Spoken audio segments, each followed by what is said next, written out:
to the locker room. It's Tega and Zibby with you this morning. It's all about sports. Tega, Good morning. Zibby, you owe me two hello. minutes. That's all I can say. Oh my Two goodness, minutes. Tega. All Yes. right. Ask and ye Because shall receive. all right, everybody, good morning. Hump up the week Wednesday, and yes, the African Cup of Nations has taken over everything. But, but, Indeed. but, we have still left small space, just small, for the likes of the Premier League and some tennis news. Well, would it be tennis news or tennis basketballs now? But we'll be getting to that story eventually. So on today's show, we'll be talking golf, we'll be talking African Cup of Nations, we'll be talking the Premier League, and we'll be talking Andy Murray and his response to a critic on social media. All right, so we have all of this and more on the locker room. But before we do that, Zibi, tell us, how can we be a part of this locker room? It's pretty easy. The WhatsApp number to send your messages to is 0809 4440981. You can tweet at Smooth981, or better still, catch the live stream. We're streaming live on YouTube. Our channel is Smooth981. You can catch that live stream, post a comment on there as well. So we take the headlines and then we go straight from there. Okay. McIlroy sees PGA wins as cheapened without Ram, lives best.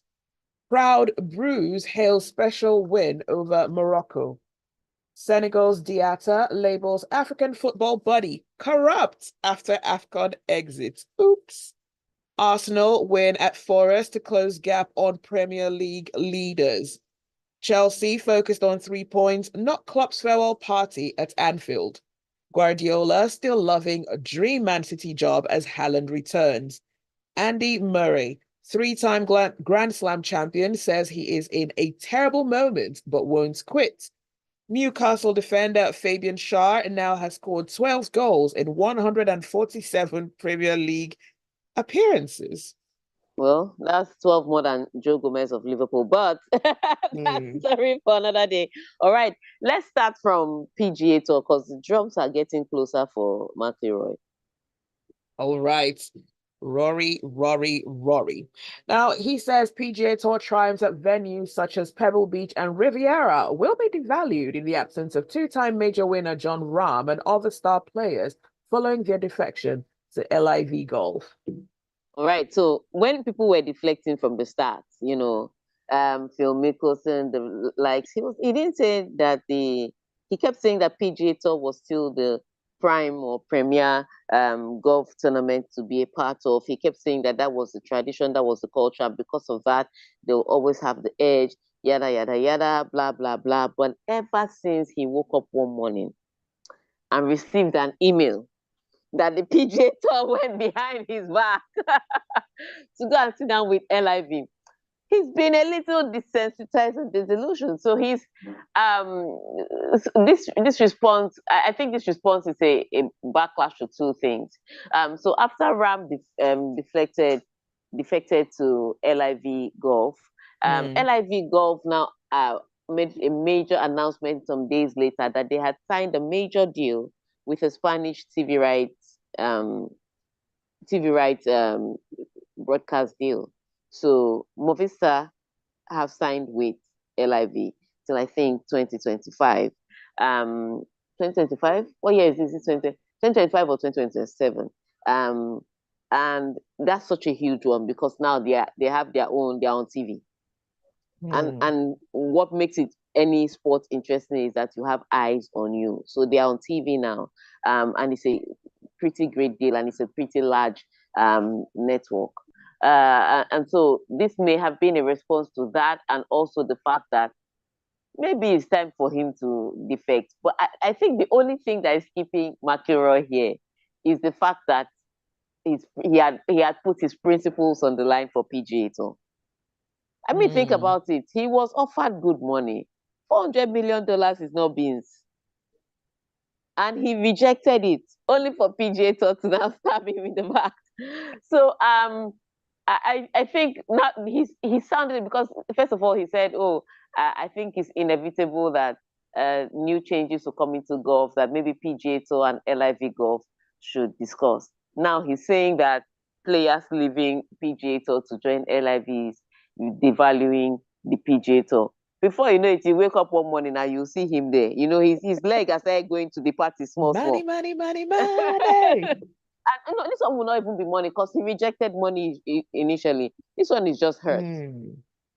Wow. This is He why rejected, sometimes in life you have to be selfish. Put yourself yeah, first. he rejected a whole lot of money. This one is just hurt, and this is how you lose good people. You know, when you do things, when you betray them like this, you can't get that back with any form of reasoning. They've seen the bitter side. They just defect. So I'm just waiting for the day he will announce that okay, he's joined LIV Golf. I'm waiting. I don't know if it will happen, but I'm waiting for that day. All right. Bafana coach Hugo Bruce has hailed a special win over Morocco in their AFCON last 16 clash in San Pedro on Tuesday, but he's warned that they must keep their feet on the ground ahead of a quarterfinal with Cape Verde on Saturday. My dear, this tournament, I said at the start, the theme is no grief for anybody. And that's how it's turned out to be. So, South Africa, I think this one will shock a lot of people. South Africa had just, defeated Morocco. Now, they're the first team that have defeated Morocco, I think, since Morocco made the semifinals at the World Cup. So, I think they have Morocco's code. You know, Morocco is a great team. They made it to semi-finals of the World Cup. I think South Africa just has the key to unlock them. And at this major tournament, everybody expected that Morocco will be on their toes, and especially because of what had happened the day before, Senegal getting knocked out by Cote d'Ivoire. We'll get to that story. So a lot of big teams were on the alert that, you know what, we are high risk now because every underdog seems to be taking the scalp of the big teams. And so they should have been alert. They came out to the game looking like they wanted to show that they were going to be one of the only North African team left there. They're going to be the ones flying the flag for them. But South Africa completely destroyed that. And it wasn't a lucky win. It was a well-composed defeat. South Africa gave them possession. They're like, you should hold the ball. I like you to hold the ball. However, they were compact, they were resolute in defense. Once or twice they were lucky, but that's the bounce you get off of doing a competent job for most of the time. And then when South Africa had their opportunities, they took it. Now, in the 80th minute, Morocco did have an opportunity to draw level with South Africa. And maybe if they did, that would have become a different game because Ashraf Hakimi stood up to take a penalty. That was, yes, well deserved because the South African player's hand was out. He didn't have to lift his hand. He could have put his hand down behind his back, but he put his hand outstretched behind his back. So hand away from body, unnatural position. It was a penalty every day of the week and twice on Sunday. But they get the penalty, and Ashraf Hakimi steps up. Ashraf Hakimi, the patron saint of Nigerian men, steps up to take that penalty, and he blasted it. Well, he hit the bar as opposed to putting it in the back of the net, and that was where Morocco lost it. And then South Africa, of course, they went down to Morocco now went down to 10 men, and South Africa scored a goal from the resulting free kick, and that was it. South Africa through to the quarterfinals. Morocco, the only North African team left, out. And so right now in the African Cup of Nations, the top 5 ranked teams in Africa are out. Wow. Yeah, the top 5. If you're top 5, you're out. And the highest ranked team in Africa left is Nigeria, which is why we are praying that you should not take us as the big boys. We are still underdogs. Exactly, please, Based on God, Angola. please, we are underdogs. Because like all the big boys are the ones crashing out now. We are underdogs, please. We are not favorites to win anything. So yes, top 5 ranked teams in Africa are out. All the quarter finalists of the last tournament are out. Wow. This AFCON, they were ready for you. We thought no grief for anybody was a Nigerian thing. Apparently, it's an African thing. Everybody has bought it. Everybody has bought it. It's an African thing. All right. Okay. Still on AFCON matters, Senegal Winder Diatta may face disciplinary action after accusing CAF of being corrupt following the reigning champions' exit from the Africa Cup of Nations on penalties to host Ivory Coast on Monday. I knew that this was going to come. I knew this was going to come. So this is pain. Let him clean the tears from his eyes and wipe the catarrh from his nose. It's not our fault that they couldn't do more. But I think we've been talking about how great the officiating at African Cup of Nations have been. In the match of Senegal between Cote d'Ivoire, I think that referee was a little iffy. Maybe he was overwhelmed by the individuals involved in that particular match, but he made some questionable decisions. However, he still managed to get some right. And Dieta shouldn't be complaining because one of the decisions went in their favor. I think Sadio Mane should have gotten a red card in the first half. I don't even think, according to the rules, Sadio Mane should have gotten a red card in the first half. And they would have been down to 10 men. And maybe Ivory Coast would have been able to win from there. We don't know. All these are ifs and maybes. But the referee did make some questionable decisions. Now, I'm sure he was talking about the penalty that he thought Sarr would have gotten. And I've seen that given as penalty. I've seen that not given as penalty, even with a VAR. So again, he could get away with that. I mean, there were questions on the referee's officiating, but it was on both sides. So it was not. So you can't come and say it's corrupt just because you're crying or just because your team lost. But what it was Cote d'Ivoire did the job well, and it was shocking. Remember, Cote d'Ivoire players have already gone to their house. They use Okada to come back to this tournament when they heard that Zambia has been knocked out. They're already at home. Right. Hop on the next bike. Exactly. Some of them were at the supermarket when they heard, you have qualified. They now came back to camp.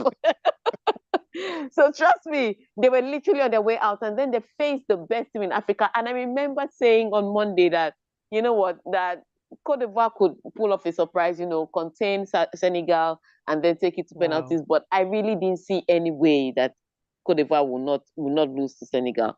And that's because Senegal has shown up every single time. But on the day, they started the match very well, getting scoring very early. I think in the second minute of the match, looked like they were going to double their lead. Then Sadio Mane made that tackle, and after that, the fire died down. Cote d'Ivoire came back into this match, and Cote d'Ivoire actually pushed for it. In fact, I think Cote d'Ivoire's bench, bringing Hala on, bringing Nicolas Pepe on, bringing Kessié on, those people changed the momentum for Cote d'Ivoire, because yes, Cote d'Ivoire had some possession before, but when those guys came in, they made their possession intentional. They created more chances, and that's where the penalty came up from. Kessié equalized, and then it went into extra time and penalty shootout. But yeah, I understand Diata being angry, but there was no cheating there. It was fair officiating, and it was, at the end of the day, they were beaten on the day. So sad one for them. I hope he gets punished, because they are trying to put the reputation of the tournament in disrepute. I hope he does get punished. But he should not cry too much. Since 2010, no defending champion has defended their championship. Oh wow! So he basically is a bad loser. I don't want to call him bad loser, because if you lose, you will cry.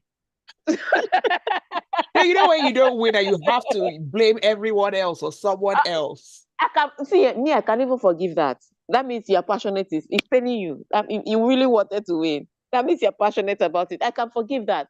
But actions have consequences. You will collect your suspension. Don't worry. All right. And you're fine, hopefully. We see your messages coming through. We'll take them on the other side. You're still in the locker room. It's Tega and Zibby. Stay with us. The conversation continues. Some people, they can never just take the outcome. No, that like, pain them. Well, I guess it is painful, to be honest. If you saw the way they were crying, it pain them. Like, it pain, no. I felt the pain, to be honest. No, if they got that penalty, I don't think Cote d'Ivoire would have come back. Do you understand? Yeah. So, if they got that penalty call, but again, I'm saying earlier on they should have gotten a red card. Even the penalty that Cote d'Ivoire got to equalize, the referee didn't give it initially. VAR now. Yeah, the rescue. First of all, the whole of Africa had to shout, because the first time when they got the red card, I think because the Ivorians didn't shout. VAR didn't even look at it. That's what I'm saying. VAR did not even look at it to say, that's a suspicious tackle. They didn't even send.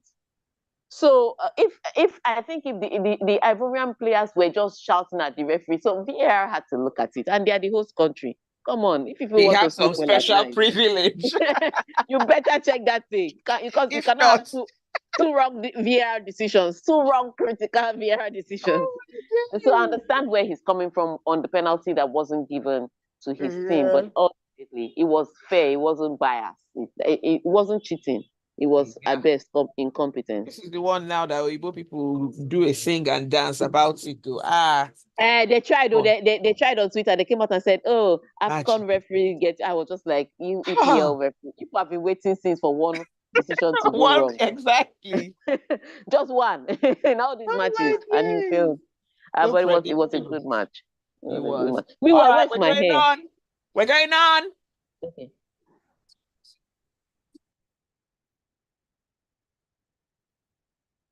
It's the locker room on Smooth 98.1. We're talking about everything related to sports. Let us know your thoughts. Get in touch. We're streaming live on YouTube, Smooth 981. And of course, you can send messages via WhatsApp 0809 4440981. And don't forget, good old Twitter, now called X, at Smooth 981. Tega. Unmute thyself, Tega. I said, let's take some messages first, and then we'll Okay. go to the stories. All right, coming through via our channel on YouTube, Ogundipe says, "Good morning. Hope you are adjusting Tega to the lifestyle over there. As for my team, Super Eagles, they will win Angola on Friday. Amen." AY from Oniru says Egypt, Algeria, Senegal, Tunisia, and Morocco, five of FIFA's highest ranked African countries in football, are all out of AFCON. This tournament does not care about your status or your prestige. Anybody can humble you. Wow. And let's go on to a message coming through from Tayo. Tayo says, somebody cannot go to sleep and we wake up to see evidence and co push out Morocco. Tega, should we be preparing for clash of Amapiano against Nigeria? Hakimi's ex-wife is working overtime. Don't blame him. Mane with his rough tackle and their FA didn't look concerned about it. Ivory Coast are doing the most with an interim coach. Senegal should charter a flight out of Ivory Coast and not disturb us with unnecessary agenda. And a message from Kosi Coles. He says, Omo, this AFCON is something else. No team in the last AFCON quarterfinals are in this one now. Another message from Mohammed, I believe. Yes, Mohammed says that Senegalese officials should be sanctioned. The only team that has been victimized is Nigeria, and Osimhen in particular in the last two games. Sadio Mane deserves a straight red in that Ivory Coast match. Yeah, yeah, doesn't smell nice. Yeah. All right. So let's go to the next rest of the stories. I think an elephant is making its way back to the top of the tree, but yeah, touch on it. I mean, it's Nottingham Forest. Okay.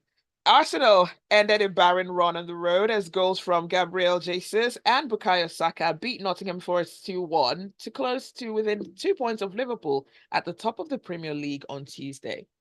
Yeah, so remember they've played a game more. So Liverpool played their game in hand today. And that gap may go back to 5 points. So elephant supporters, don't be too excited. The only elephants that should be happy now are the ones of Ivory Coast, eh? The rest of you, calm down. All right. But yeah, what's important for Arsenal is getting a run of victories, because remember how they were sitting pretty at the top of the table, then they had a run where they dropped points massively. So it's important that they're getting back-to-back victories so far in the Premier League. And yes, you say it's Nottingham Forest, but Nottingham Forest have been able to, spoil the party for Arsenal, especially last season. Remember when they were making their run to the end of the season? As Nottingham Forest is one of the teams that put leg for Arsenal to fall over. So, so I think it's important that they were able to get this win and away from home. At one point, they looked like they had it in control. Yes, they created a lot of opportunities, and again, I still question Gabriel Jesus not being able to finish. Not being able to finish some of those chances, because I don't know why you are supposed to be a big forward or a big name forward and you can't finish some chances. Again, and you're Brazilian, I'm still questioning that nationality. But they created some chances, and I felt that they should have been able to bury, and they didn't. But eventually, they did look like they were in control of the match when they were leading by 2 goals to nil. Unfortunately, Nottingham Forest still came back into the match. Taiwo Awoniyi of Nigeria, remember he got injured and was ruled out of AFCON. Well, he's fit now, and he scored a goal on his day back. So Wow. Arsenal still shaky, but the important thing was that they came away with all 3 points, and that's on the back of that their 5-0 defeat against Crystal Palace. And so it's looking good for them. So right now we can only count the points on the table, and from the points on the table, they're just two behind Liverpool, who sit pretty at the top of the table, and they are three ahead of Manchester City, who sits in third, and could make up those grounds today. But it's good news that Arsenal are getting themselves back in the mix. Will they be able to keep up this momentum through February? Because we know that's their month. We will know. Okay. Now, Chelsea expect a sentimental atmosphere when they face Liverpool at Anfield, but the primary focus would be on claiming a vital win, according to Mauricio Pochettino. He said this following Jurgen Klopp's announcement that he will depart Merseyside at the end of the season. Oh, yeah. So this is the first match at Anfield since he said he was going to leave. The first Premier League match. So of course, expect the crowd to be a lot, expect the people to show support, and expect the players to want to give him a great farewell of at least winning the Premier League. What makes it even more daunting for this Chelsea side is that Liverpool are in fearsome form. And it doesn't matter who is missing from the team or who is playing. They can pick an academy player, a 16-year-old for Liverpool, and on the day he just wear a cape and become a superhero all of a sudden. And that's the kind of form that Liverpool are in right now. They're getting the results in any tournament, in any match they play. There's a fight back, and there's a convincing win at the end. So very tough task for a Chelsea side to come into. But Mauricio Pochettino and his team have not done so badly in the last few games. I mean, they've come up with a result when they've needed to, and so this makes it for an interesting tie for Liverpool and Chelsea. Liverpool looking to extend their lead at the top of the table, and Chelsea looking to finally leave 10th position. That's if they can just leave 10th position for a day. Zibby, why can't you move forward? Stagnancy is not a Oh, good thing. Tega. In fact, move forward or move backwards, but don't be stagnant. Just move. So this will be an opportunity for them to see if they can get higher up the table. So for the neutrals, it sets up for an interesting match. But for people like Zibby, I pity your nails tonight. Oh, wow. Yeah, talk about strays. Okay. Now, Pep Guardiola says that he has everything a manager could dream of at Manchester City as Erling Haaland is set to return from a 2-month injury layoff against Burnley today. So they faced Burnley. Remember, the first match of the season was Manchester City Burnley, and Manchester City won that one by 3 goals to nil. So Manchester City faces Burnley today again, and this time Erling Haaland is back. And Pep Guardiola had to say it. This one that everybody is resigning and saying they're tired. He's telling you people, I'm still excited to be at Manchester City. I'm enjoying my time at Manchester City. I'm not leaving anytime soon. And why would he? The guy has been winning trophy after trophy. He just had a treble season last season. You want him to leave. So I think he's enjoying his moment there. But Burnley will be the team that will have to suffer. They are sitting 19th on the table. Oops. It's not a good position to be. The goal difference is massive, and considering the fact that they're facing Manchester City today, the goal difference might even be more. Mm. So by some company playing against his former boss, Pep Guardiola, or his former team, Manchester City, whichever way you choose to look at it, it doesn't look good. Looks like another 3 points going to be taken from them, and another truckload of goals going to be conceded. But we wait to see how it pans out on the day of the match. Okay, let's go on to tennis. A three-time Grand Slam champion Andy Murray says he won't quit tennis despite being in a terrible moment.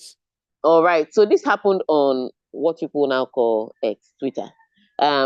Some guy wrote a full article, not a full article, for his publisher. I'm not going to mention their names. Wrote a full article about how the legend should retire, that he's diminishing his legendary status. You know all those things people say on the side. That if he doesn't retire, the more matches he loses, that the more he tarnishes his legendary status. And Andy Murray answers, legacy cannot be taken away. There's no amount of loss that I will have that will cancel the fact that I won 3 Grand Slam titles. And it's one of the answers I like to tell people. Stop telling people when to retire. Mind your business. Stop telling people when to retire. If they want to play tennis till that, let them play tennis till they die. Leave them alone. You know. And so this was another person writing another article, and Andy Murray just responding to him that yes, I'm in a bad place, but I will not give up. I'll just keep playing. As long as I feel like I want to play, I will just keep playing. And that was his response on X. I didn't know that people were going to take, because a lot of people have been responding to it. Even Andy Roddick had come out to back him up saying, how is it your business? People that have not done anything telling legends what to do. And it's true. Leave people alone. If they want to retire when they're 40, if they want to retire when they're 50, stop telling people that they are damaging their legacy. Legacy can never be damaged. It's written, it's forever etched in history, So Absolutely. let's end it. All right. All right. Fabian Shah scored twice as Newcastle ended a run of 4 consecutive Premier League defeats with a tenacious victory at Aston Villa. And he could have scored a hat-trick, becoming the first defender in the Premier League to do so. But he did not take that chance. Villa have been flying high. This was their first loss, I think, at home in the Premier League. And they've been flying high. They've been getting the results at home. Newcastle, on the other hand, have been poor travellers. And they have been struggling, with performance in the Premier League. Only for them to come into this game and first of all, it was 1-0 down. We're like, okay, you can bounce back from 1-0. Then it became 2-0 in no quick time.